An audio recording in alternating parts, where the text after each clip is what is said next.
रहीम। लोग अक्सर बिजनेस करते हुए कंपटीशन से डरते हैं, लेकिन जॉब में होने वाले कंपटीशन से कभी नहीं डरते।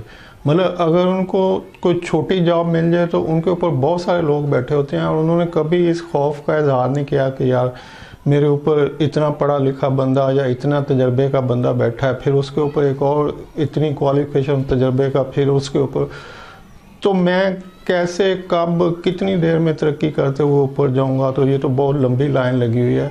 तो इस किस्म का डर उनको कभी नहीं लगता। वो जो जॉब मिलती है, जो स्टार्टिंग जॉब इनिशियल स्टेज की बहुत छोटी सी, उसको फौरन कर लेते हैं कि इसको करूंगा तो आगे जाऊंगा। लेकिन बिजनेस करते हुए ये सारे खौफ के फलां बंदा बैठा है कंपटीशन में, फलां कंपटीटर, फिर उसका बिजनेस, तो मैं किस तरह से ग्रो कर सकता हूँ। मेरा छोटा सा बिजनेस इतने बड़े बड़े बिजनेस में तो बिल्कुल छुप जाएगा और मैं कभी तरक्की नहीं कर सकता और फ्लॉप हो जाऊंगा। ये डर हमेशा उनके ज़हन में रहता है और यही वजह है कि वो कभी भी ना तो बिजनेस स्टार्ट करते हैं, ना ही उसमें कामयाब होते हैं। तो आज मैं आपको बताता हूँ कि आपका ये डर किस तरह से ख़त्म हो सकता है। देखिए, मार्केट में हर कंपनी जो बैठी है, हर बिजनेसमैन जो बैठा है, उसका अपना शेयर है मार्केट का। और हर काम जो है वो छोटे लेवल पर भी हो रहा होता है, दरमियाने लेवल पर भी हो रहा है और बड़े लेवल पर भी हो रहा होता है। जैसे अगर आपने दूध का बिजनेस करना है और आपकी इन्वेस्टमेंट कुछ लाख की है, तो आप क्या करेंगे कि आप उससे एक शॉप खोलेंगे और वहाँ पे दूध, दही और इस तरह की चीज़ें सप्लाई करना शुरू कर देंगे। और आपका जो टारगेट एरिया होगा वो एक छोटे सर्कल में आपके आसपास में भी कोई 10, 15, 20 गलियाँ इधर और इधर, ऐसे एक सर्कल में आपका वो बिज़नेस चले।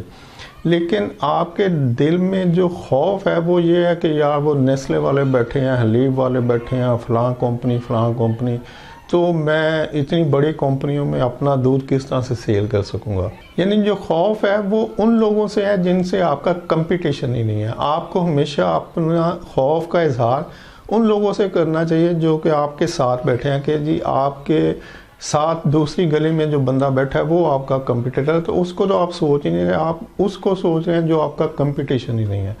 तो यहाँ पर एक बात बता दूं कि आपकी जितनी इन्वेस्टमेंट होती है, आपने उतना ही आप बिजनेस मार्केट से लेना होता है। फॉर एग्जांपल, मैं खुद बिजनेस करता हूँ, तो अगर मेरी 1 करोड़ की इन्वेस्टमेंट है तो मैं मंथली 1 करोड़ का बिजनेस ही कलेक्ट कर सकता हूँ। जैसे ही मुझे 1 लाख रुपए का बिजनेस आएगा तो मैं उसको नहीं कर सकता, क्योंकि मेरी इन्वेस्टमेंट नहीं है। मैं उतने ऑर्डर कैटर ही नहीं कर सकता, मैं उतने ऑर्डर को सप्लाई करने की मेरे पास पैसे नहीं है। तो अब मैं डर रहा हूँ उस कंपनी से जो 2 करोड़ का बिजनेस कर रही है कि यार ये मेरा कंपटीटर है। तो वो मेरा कंपटीटर नहीं है। मेरा कंपटीटर वो होगा जो मेरे जितनी इन्वेस्टमेंट लेके बैठा होगा। तो मुझे उससे डरना चाहिए कि यार ये मुझसे आगे ना निकल जाए। तो मुझे अपनी इन्वेस्टमेंट, जो मेरा मंथली प्रॉफिट आता है, वो एड अप करते रहना चाहिए और अपने बिजनेस को आगे बढ़ाना चाहिए, ताकि मैं उससे बेहतर आगे जा सकूं, उससे ज़्यादा इन्वेस्टमेंट के साथ ज़्यादा ऑर्डर कैटर कर सकूं।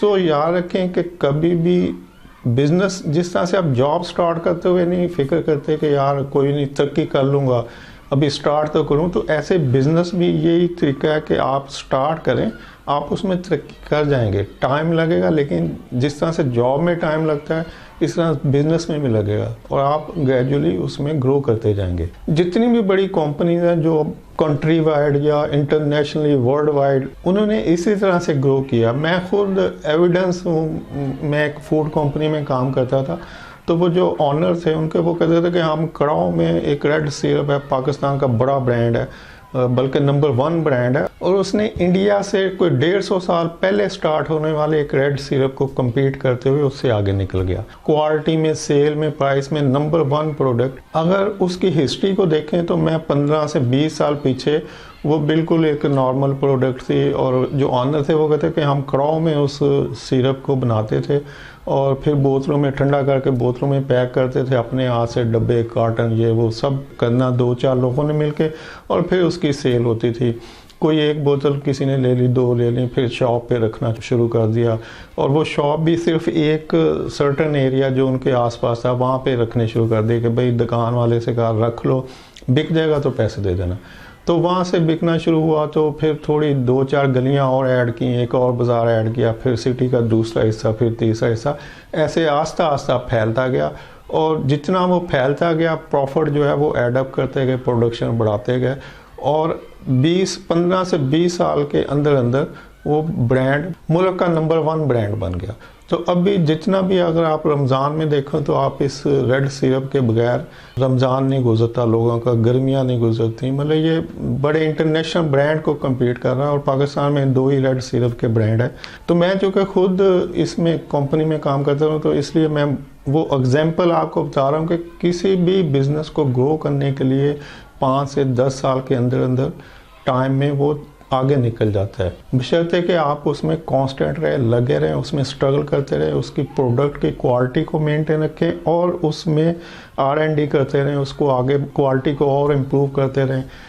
क्वालिटी जितनी इम्प्रूव करते हैं उतनी कॉस्ट कम हो जाती है। ये हमेशा याद रखें कि बिज़नेस में जब आप R&D रिसर्च एंड डेवलपमेंट करते हैं उस प्रोडक्ट पे जो आप सेल कर रहे हैं तो उसका मकसद ये होता है कि प्राइस को कम करना और क्वालिटी को ज़्यादा करना। तो जितनी आप ज़्यादा रिसर्च एंड डेवलपमेंट करते हैं उसी तरह से आपकी प्राइस नीचे चली जाती है और क्वालिटी बेहतर हो जाती है, तो इससे आपकी प्रोडक्ट की सेल बढ़ती है। तो वो सारे लोग जो बिज़नेस करना चाहते हैं कभी भी कंपटीशन से फिक्र ना करें, कंपटीशन से ना डरें और उसको इस तरह से स्टार्ट कर लें जैसे जॉब स्टार्ट करते हैं कि भाई मैंने अभी तो स्टार्ट करना है, जो भी आएगा ठीक है, आस्ता आस्ता इसमें ज़रूर इजाफा होगा जिस तरह से जॉब में आस्ता आस्ता तरक्की होगी।